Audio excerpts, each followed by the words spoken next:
I am Michael Santos, and on behalf of our entire team at PrisonInvestors.com, I welcome you to our program. Today, I am going to be reading section number 15 from my book, Prison, My 8,344th Day, a typical day in an ongoing journey. And if you haven't read or listened to the earlier 14 versions, I encourage you to do so. If you're in a jail or a prison, they should be part of the same system that you're watching right now. If you are home, you can visit them, get them from our website at PrisonInvestors.com or on YouTube or on iTunes. If you're a prison administrator and you want the other lessons, just reach out to me. I'm happy to send them for free. I create this content with hopes of helping people in jail or prison understand the relationship between the decisions they make today and their prospects for success in the weeks, months, years, and decades ahead. Again, I am Michael Santos. I was in prison for 26 years.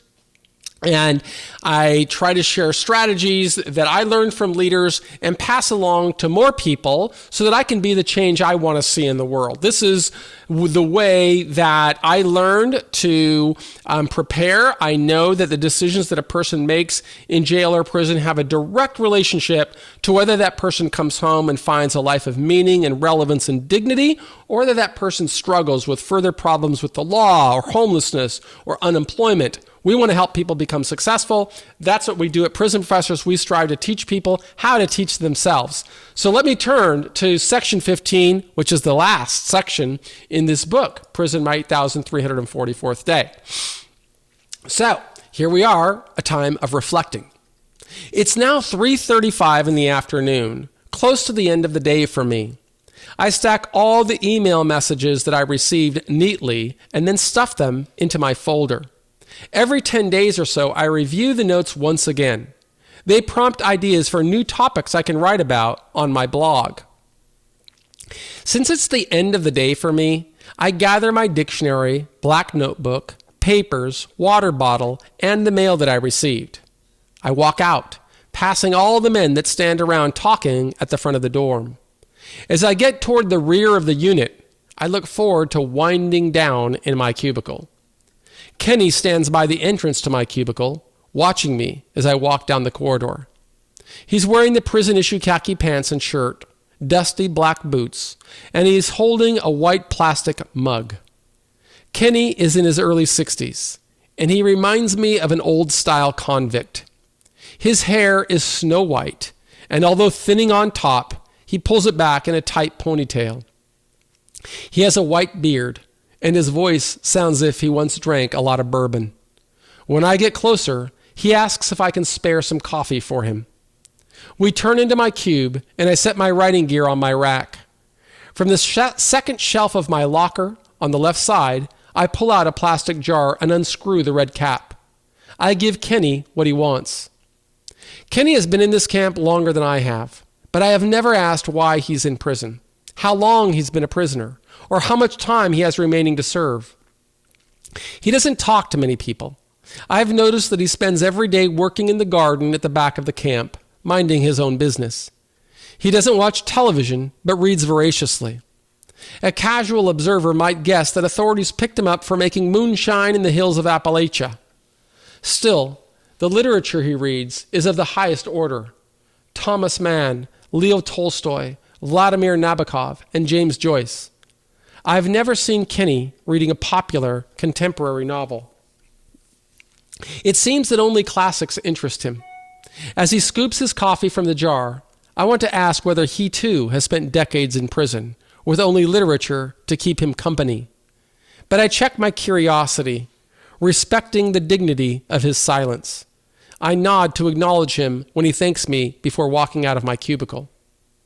After replacing the coffee in my locker, I grab my new issue of The New Yorker, admiring the cover art. I read the authors who contributed to this issue from the table of contents.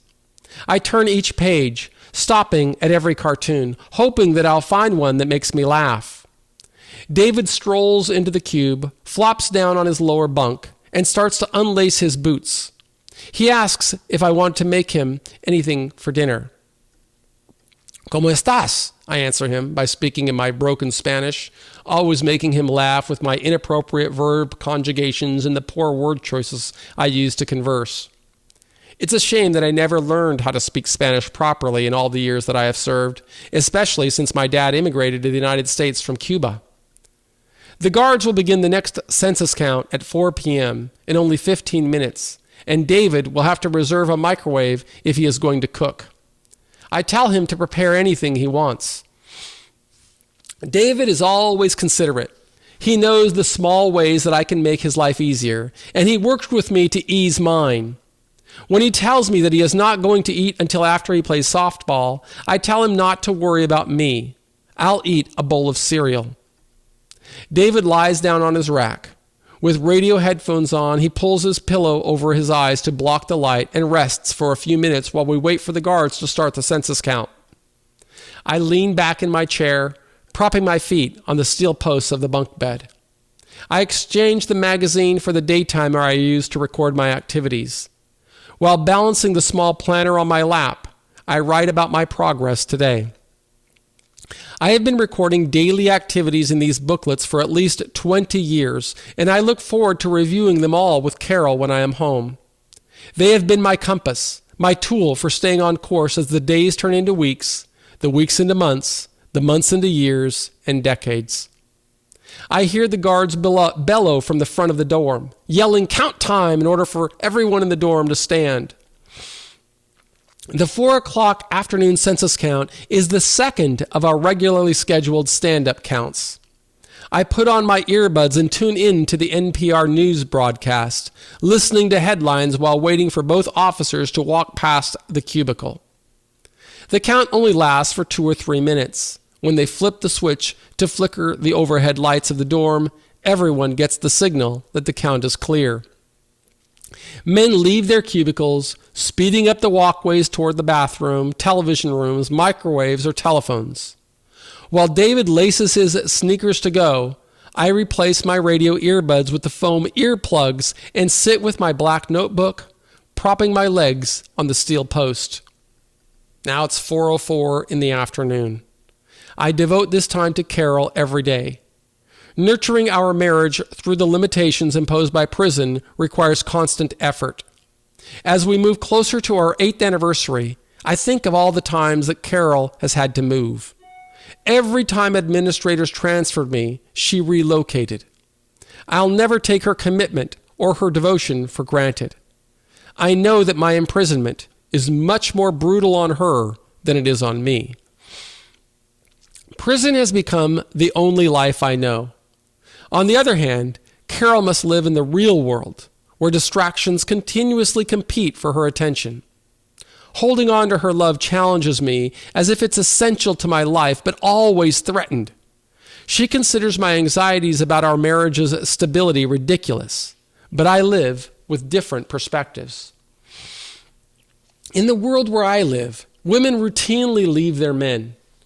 Just last week, my friend Tom told me that his wife of 20 years couldn't take the separation of imprisonment any longer and that she filed for divorce. He had only served the first year of his 5-year term. I have heard stories of similar family breakups repeatedly, and I understand. To underestimate the threat that imprisonment inflicts on marriage is like living in the eye of a hurricane and believing that the calm skies will always prevail. I know that my wife lives in society. She cannot cloister herself in a cubicle as I do, adjusting hours to begin the day before 2 o'clock each morning, ending it before most people watch the late afternoon news. I adapt to limit my exposure to problems, including mental health complications. Watching television shows that broadcast images of happy families together would disturb my peace, showing me what I have been missing for so many years. I create my artificial world in makeshift solitude, always striving to prepare for a life that is beyond my reach for the next 2 to 3 years. No one can tell me precisely when I'll finish my sentence because with the old law, administrators have some discretion. I will finish serving the sentence in August of 2013, but administrators may allow me to spend a year in a halfway house. I'll have to wait and see when they issue my date, but I know I am getting closer. Carol cannot block constant reminders of the companionship she is missing. I'll never take the blessing of her love for granted. Too many people have shared their heartache by describing how their wives have given them crushing news. I have found someone, or I can't do this anymore. Working to hold on to Carol's love is what humanizes me. Despite her assurances that she will be there to pick me up when my prison term ends, I still feel threatened. It is as if I am underwater and her love is the reed through which I breathe to inhale oxygen. We have been weathering the storms of imprisonment successfully for many years. Still, I am intimately familiar with the power of those storms, and I must take precautions that may stop them from killing what I cherish, what I need to feel whole. Now it's 4:43 in the afternoon, and I finish writing my daily letter to Carol. Then I fold it together with other pages that I have written today, and I put it in an envelope for her. I eat a small bowl of Raisin Bran cereal that I have wet with room temperature water from my plastic bottle. I have been eating my cereal with water rather than milk ever since my term began, and there's obvious reasons for this. Prison cells don't come equipped with refrigerators. Frankly, I've come to like eating my cereal with water, or sometimes juice. I cherish this quiet time that I have alone, eating with the comfort of Carol's photograph taped to the inside door of my locker. The less time I spend amid the mix of other people in prison, the more peace I enjoy, and the more time I have for thinking. At 4:51, I reach into my locker and grab the clear bag that hangs with my toiletries. I leave my cubicle, walking up the corridor of the empty housing unit toward the bathroom. Most other people have left for the chow hall, while some have gone out to the recreation fields for exercise. I stand in front of the stainless steel mirror to brush and floss my teeth. Then I wash my hands and face. The day is over. One day, like any other, in a string of thousands. I walk out of the bathroom to call Carol, and for 3 minutes we connect. I drop my letter for her into the mail slot and return to my cubicle alone, one day closer to home. When I climb onto my rack and stretch out, my body feels tired. The fluorescent lights burn from the steel ceiling above, and the California sun still shines through the windows. It is just before 5 o'clock in the afternoon. I reach over for my Bible from the top of David's locker. I conclude every day by reading a few passages as I work my way, once again, from Genesis to Revelation. Tonight, I am reading from the book of 2 Kings and the reign of Hezekiah. Just as God answered Hezekiah's prayers, I feel God answering mine. After setting the Bible aside, I renew my prayers for strength and the power to endure whatever comes along with this journey. I thank God for the many blessings in my life before pulling my wool stocking cap over my eyes to block the light. It's 5:20 in the afternoon. Only 87 more hours until my next visit with Carol. And that concludes prison, my 8,344th day. But I want to ask a few questions of you, for people in jail and prison to consider so that they can hopefully make more deliberate discipline adjustment decisions as they go through their own journey. So here's question number 1. What efforts are you making to stay fluent with current events? Here's question number 2. What process helps you track your progress through each day? And here's question number 3. In what ways does the progress you made yesterday influence the progress you want to make in the months ahead? And I'll tell you, those questions should guide what you're doing in the days, weeks, months, and years ahead. As somebody who did a quarter century in prison, I can say I was always thinking about the world to which I'm going to return. And it's changing, just like the world's changing every single day, wherever we are. I mean, when I went to prison, as I've said many times, the internet didn't exist. I'd never sent an email. I didn't know how to use technology. I didn't know how to write a coherent sentence. I didn't know how to connect beyond the prison boundaries.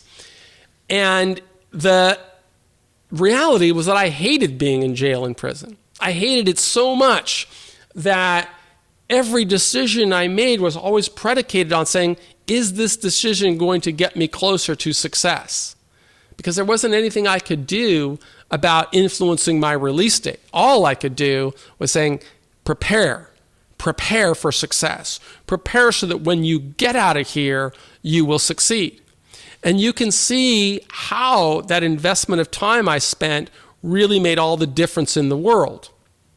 At the start of my journey, really before I even got to prison, when I was still in a county jail, an officer passed me a book that really transformed my life. It was called Plato's Republic, and it told the story of the Credo, and I've written about this extensively in all of the courses that are available on Prison Professors, and I hope that you'll go through them.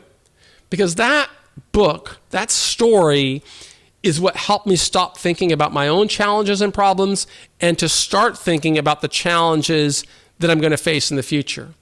It helped me start thinking about the people with whom I wanted to connect and how am I going to bring more people into my life even though I'm locked in a prison. In my case, it led to that three-pronged strategy. Focus on educating yourself, focus on developing a strong support network, and 3, focusing on building a body of work that shows I want to contribute to society. But those efforts had a direct relationship on my income opportunities while I was in prison, and then also when I got out. And that's what I want you to be thinking about. What is going to await you when you get out? Is it going to be a life of meaning and relevance and success? Or is it going to be more challenges with law enforcement, homelessness, unemployment, and all the collateral consequences that obliterate hope for so many people who've gone through jail and prison? The seeds that you sow today are going to have a huge influence on what you become tomorrow. And I just hope that you're finding value in our courses on Prison Professors. If you don't have them all, and you're in a jail or a prison, ask your supervisor of education to contact us. We give them away. We've got lots of them. And if you've got a family member, have them visit us at prisonprofessors.com and download anything they want. If they're watching this on YouTube or iTunes, we'd ask if they would subscribe, leave comments, leave questions so that we can respond. My name is Michael Santos, and I never ask anybody to do anything that I didn't do. I hope that you are seeing that. I hope this is evidence of that. And I hope that you are seeing also evidence that if you make good decisions in jail or prison, you can build a life of meaning, relevance, and success when you come home. So please continue working through the Prison Professors courses. I will develop this course a little bit further by showing you how I take all of these lessons now that I have created them in this audio video format and turn them into an audiobook.